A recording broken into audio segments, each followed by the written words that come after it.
اپنے دھرم میں مرنا اچھا ہے دوسرے دھرم کا وچار کرنے سے۔ اور ہم تو یہ بھی بولیں تو برا مت مانیے گا، ہم لوگ بھاگیشالی ہیں، اوروں کو تو ایک ہی دیوتا ہے، اگر وہ ناراض ہو جائیں تو دوسرے رسپانسبلٹی دے وارو لو نہیں بچتا۔ اپنے تے تو بڑی کرپا جائے 33 کروڑ دیوی دیوتا ہیں اور نکٹا ہرو بے بھی کم پڑے تو 2-4 اور بنا لو پر دو۔ اب اگر میں ان سے سوال کروں کہ جیسے بہت سارے لوگ بھگوانوں کو بھی مان لیے، جبکہ بھگوان کی بیوی بھی ہے، بھگوان کے بچے بھی ہے اور بھگوان کا باپ بھی ہے، تو پھر اب سوال آئے گا کہ بھگوان کا دادا کون، بھگوان کا پردادا کون؟ پھر وہ نسب چلے گا، کہیں تو جا کے رکنا ہے، کہیں تو جا کے رکے گا۔ بچے ہیں تو اب تک ان کی نسل کیوں نہیں؟ بھگوان کے بھی بیٹے بیٹیاں تھیں نا، بہت سارے بھگوانوں کا تذکرہ ہندوستان میں ہے، ان کے بیٹے بیٹیاں بتائی گئی ہیں، کتنے بیٹے تھے، رام کے بھی، کرشن کے بھی، سب کے بھی بتائے گئے ہیں بیٹے بیٹے۔ تو اب اولاد کہاں ہیں؟ باپ دادا کہاں تھے؟ میرے عزیزوں، میری اس بات کو یقیناً کوٹ کیا جائے گا، مجھے معلوم ہے چند دنوں پہلے یہ کہہ رہا تھا اورنگزیب کی اولاد برتن مانج رہی ہے، ٹیپو سلطان کی اولاد پنچر لگا رہی ہے، تجھے تو یہ ٹیپو سلطان اورنگزیب کی اولاد نظر آئی، ان کی کہاں ہے جن کا میں ذکر کر رہا ہوں؟ ان کی کہاں ہے؟ اور بہرحال اورنگزیب اور ٹیپو سلطان ان تمام کو چھوڑو، ان کی اولاد کو تو نے برتن مانجتے یا پنچر لگاتے تو دیکھا اللہ نے تو تجھے بانج بنا کر رکھا ہے، تیرے سے کوئی چیز نہیں آ سکتی سوائے گوبر اور غلاظت کے، کوئی چیز نہیں آ سکتی۔ میرے عزیزوں، میں یہاں عرض یہ کر رہا ہوں دور اور تسلسل، کہ اگر اس طرح کسی کا باپ ہے تو پھر دادا بھی ہوگا، دادا ہے تو پردادا بھی ہوگا، یہ چلتا رہے گا سلسلہ۔ یہ اسلام یہ ہے جس نے کہا قل هو اللہ احد اللہ الصمد لم یلد ولم یولد، کہو وہ اللہ ایک ہے، اللہ بے نیاز ہے، لم یلد نہ وہ کسی سے پیدا ہوا ہے، ولم یولد نہ اس سے کوئی پیدا ہوگا، اس سے کوئی لم یلد اس سے کوئی پیدا نہیں ہوا اور نہ وہ کسی سے پیدا ہوا۔ یہاں ختم ہو گئی بات۔ اب نہ میرے خدا کا کوئی باپ ہے، نہ بیٹا ہے، نہ بھائی ہے، نہ بہن ہے، کہیں یہ تصور آئے گا ہی نہیں۔ تم ہم سے یہ سوال نہیں کر سکتے کہ اللہ کے آباء و اجداد کہاں ہے، اولاد کہاں ہے۔ ہم نے خدا کو مانا ہی ایسے ہے کہ وہ جسم و جسمانیت سے بھی پاک ہے، رشتہ داری سے پاک ہے، کوئی نہ اس کا ہمتا ہے، ایک ہی سب کی سنتا ہے۔ یہ اللہ تبارک و تعالیٰ کے متعلق ہمارا یقین یہی ہے۔ عزیزان گرامی وقار، دور اور تسلسل کا جو قانون ہے، میں نے یہی بتایا کہ بعض لوگ اس چیز کے ذریعے سے بھی چاہیں تو ہدایت حاصل کر سکتے ہیں کہ کہیں تو جا کے ہمیں فل سٹاپ ہونا پڑے گا، کوئی تو ہے جو اینڈ ہے، اس کو کوئی پیدا کرنے والا نہ ہو، جا کر کے تمہیں ختم ہونا پڑے گا ایک نہ ایک جگہ، کہ کوئی تو ہے جو لاسٹ ہے، اس کو کوئی نہ پیدا کیا ہو۔ اگر اس کو بھی کوئی پیدا کیا ہے تو پھر یہ بھی بات ہے کہ اس کو بھی کوئی پیدا کیا ہوگا، تو ہمیں ایک ایسی ذات ماننی پڑے گی جس کو کوئی نہ پیدا کیا ہو، تبھی جا کر کے ہم یہ کہتے ہیں وہ جو ذات تم جا کر اینڈ ہوگے اسی کا نام اللہ رب العزت ہے، جس کو کسی نے پیدا نہیں کیا۔ یہ اسلام کا بہترین عقیدہ ہے۔ میرے عزیزو، توحید کسے کہتے ہیں؟ اب بات آتی ہے، وجود کی بات ہو گئی، اللہ ہے اتنا تو ماننا پڑے گا، اس کے لیے تو بہت ساری دلیلیں بچے بھی پکڑ کر کے بتا دیں گے۔ ایک خاتون، ہم نے بچپن میں پڑھا تھا، ایک بوڑھی عورت چرخہ سل رہی تھی، اس سے جا کر کسی نے پوچھا کہ اللہ ہے کہ نہیں ہے، تو اس نے کہا ہے۔ کیا دلیل ہے؟ کہا یہ میرا چرخہ جو سل رہا ہوں اسی یہی دلیل ہے اللہ کی۔ کہا کہ کیسے؟ کہا یہ چرخہ، اس سے کپڑے سلتی ہوں، جب تک میں چلاتی نہیں یہ سلتا نہیں، مشین سلتی نہیں ہے کپڑے، اسی سے میں نے یہ یقین کر لیا کہ میرا چرخہ میرے چلائے بغیر نہیں چلتا، تو نظام کائنات پورا بغیر چلائے کیسے چلے گا؟ کوئی تو ہے۔ یہ ہو گئی بات وجود کی، کوئی تو ہے۔ اب آتی ہے توحید کی بات، کوئی تو ہے، اب ہمیں یہ بتانا ہے ایک ہی ہے، کوئی تو ہے لیکن وہ جو ہے وہ ایک ہی ہے۔ یہاں پر بھی ہمیں اسلام نے جو فلسفہ دیا ہے، قانون دیا، وہ بہت ہی پیارا ہے۔ اس کی وجہ کیا ہے؟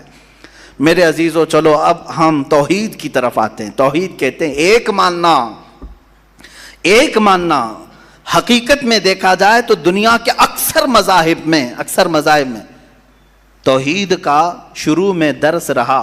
عیسائیت جو آئی ان میں بھی تھا، بعد میں یہ تثلیث کے قائل ہو گئے. یہودیوں میں بھی اللہ کو ہی مانتے، خدا کو ہی ماننا ہے. ہندوؤں میں بھی ایک کا ہونے کا تصور کتابوں میں ان کے موجود ہے. یہ اور بات ہے کہ انہوں نے ملا دیا، مسالے لگا دیے، الگ الگ ہو گئے. خالص جو اپنے دین پر باقی ہے الحمدللہ وہ اسلام ہے. آج بھی اللہ رب العزت ہے اور وہ ایک ہے. اس پر کیا دلیل ہے؟ اس پر بھی دلیلیں دینی ہوں گی مسلمانوں. عقلی دلیلیں بھی ہیں، نقلی دلیلیں بھی ہیں. نقلی دلیلیں ہمارے لیے، نقلی کا مطلب ہوا کسی جگہ سے ثابت ہے، قرآن سے، حدیث سے یہ ثابت ہے تو یہ نقلی دلیل. عقلی جو عقل بھی جس کو تسلیم کرے، عقل جس کو ایکسیپٹ کرے، وہ کیا ہے؟ اس بوڑھی عورت کا ہی میں بتا دوں جس نے چرخہ سلا اور چرخے کو چلانے میں اس نے کہا کہ اللہ ہے، کوئی تو ہے، کیونکہ میری مشین بغیر چلائے نہیں چلتی. تو اس سے صاحب نے جس نے سوال کیا پوچھا کہ اچھا ہے تو کیا وہ ایک ہے کہ دو ہے؟ کہا نہیں ایک ہی ہے. کہا وہ کیسے؟ کہا دو ہو تو دیکھو تم سامنے بیٹھو، ادھر سے چلاؤ، میں ادھر سے چلاتی ہوں. پھر کپڑے کی کیا درگت بنتی ہے؟ تم اپنی طرف کپڑا کھینچ رہے ہوں گے، میں اپنی طرف کپڑا کھینچ رہی ہوں گی. اس سے میں نے یہ یقین کر لیا میرے کپڑے کو سلنے کے لیے میرے چرخے پر ایک ہی کا ہونا ضروری ہے. دو بیٹھیں گے تو کپڑا پھر پائجامے کی بجائے کرتا ہو سکتا ہے، کرتے کی بجائے چڈی ہو سکتی ہے، کچھ بھی ہو سکتا ہے، کچھ بھی سل جاتا ہے. تو دو لوگ ایک مشین کو سلنے جائیں تو نظام درہم برہم ہو سکتا ہے. تو ایک پورے کائنات کا نظام اگر دو لوگ چلانے لگیں تو ایک دن ایک کہے گا نہیں میں آج بارش برساؤں گا، دوسرا کہے گا نہیں میں آج دھوپ ڈالوں گا، تیسرا کہے گا کہ نہیں میں آج چھاؤں ٹھنڈی پیدا کروں گا. تو یہ تو انہی کے درمیان جھگڑا ہوتا رہے گا. اسی لیے قرآن نے بھی کہا لو کان فیہما آلہۃ الا اللہ لفسدتا، اگر ان کائنات میں زمین و آسمانوں میں خدا کے علاوہ دو ہوتے تو ضرور اس میں فساد ہوتا، ضرور اس میں نظام درہم برہم ہوتا. میرے عزیزوں یہاں دیکھ رہے ہیں ہم بہت سارے نظاموں کو، کمیٹی کا مسئلہ ہے، مسجد کا مسئلہ ہے، بہت سارے چیزیں دیکھیں. صدر صاحب کچھ اور کرنا چاہتے ہیں، نائب صدر صاحب کچھ اور کرنا چاہتے ہیں، سیکریٹری کچھ اور کرنا چاہتے ہیں. حکومت میں جائیں پرائم منسٹر کو اور چاہتا ہے، ہوم منسٹر کچھ اور کہتا ہے، اس کی تو بڑی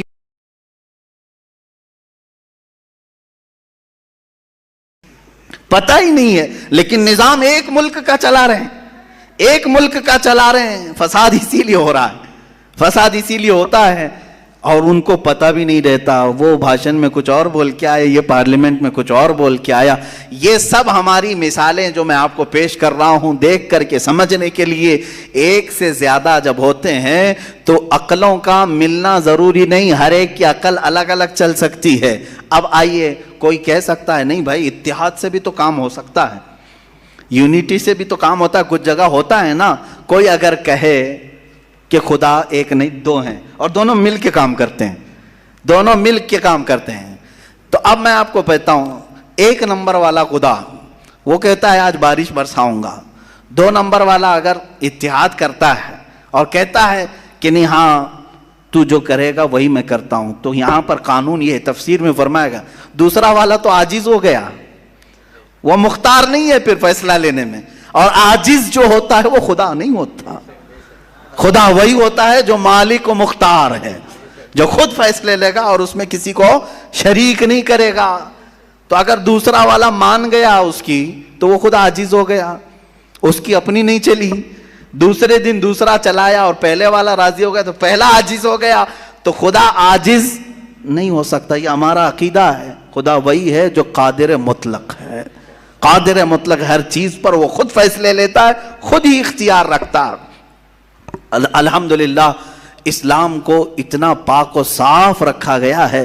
خدا کا جو عقیدہ ہے ہمارے ہاں، عقیدہ توحید ہے، وہ انسان کے ذہن کو بھی پاک و صاف کرتا ہے، انسان کا ذہن بھی پاک و صاف رہتا ہے.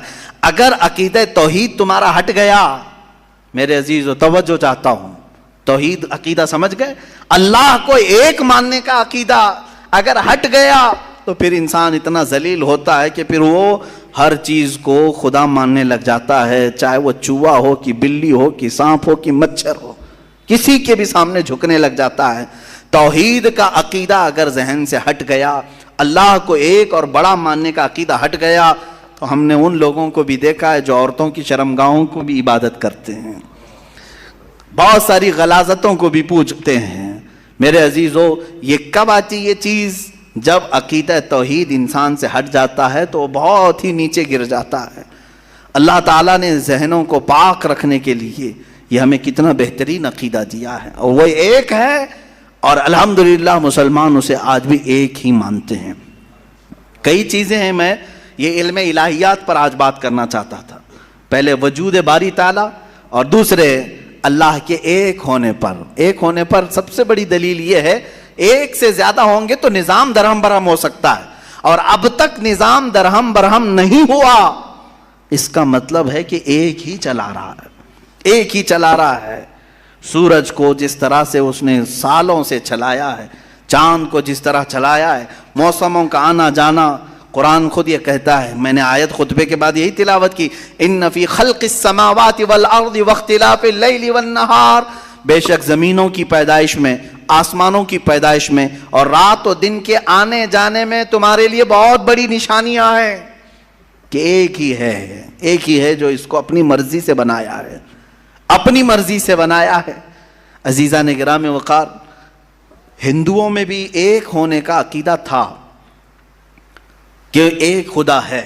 بہت ساری کتابیں ہیں جس کو میں نے پڑھا ہے، جس میں کہا گیا ہے سنسکرت میں کہ وہ ایک ہی ہے، لیکن ہوا یہ کہ بعد میں ان تعلیمات میں مکسنگ کیسے آئی؟ جیسے ہمارے ہاں فرشتوں کا تصور ہے، جبرائیل ہیں، میکائیل ہیں، اسرافیل ہیں، اسرائیل علیہم السلام، جو ملائکہ ہیں وہ اللہ تبارک و تعالیٰ نے انہیں مختلف کاموں پر لگایا ہے۔ میکائیل علیہ السلام بارش برساتے ہیں، روزی پہنچانے کے کام میں ہیں، اسرائیل علیہ السلام روح نکالتے ہیں۔ تو ان ملائکہ کو جس طرح سے ہمارے ہاں تصور دیا گیا اللہ کے فرشتے، تو ان لوگوں نے ان دوسرے کاموں کو دیکھ کر ہر ایک چیز کا الگ الگ خدا بنا لیا۔ ہواؤں کا خدا الگ، بارش کا خدا الگ، آگ کا خدا الگ، پانی کا خدا الگ۔ یہاں پر دھوکہ کھا گئے، وہ خدا نہیں ہے، وہ خدا کے فرشتے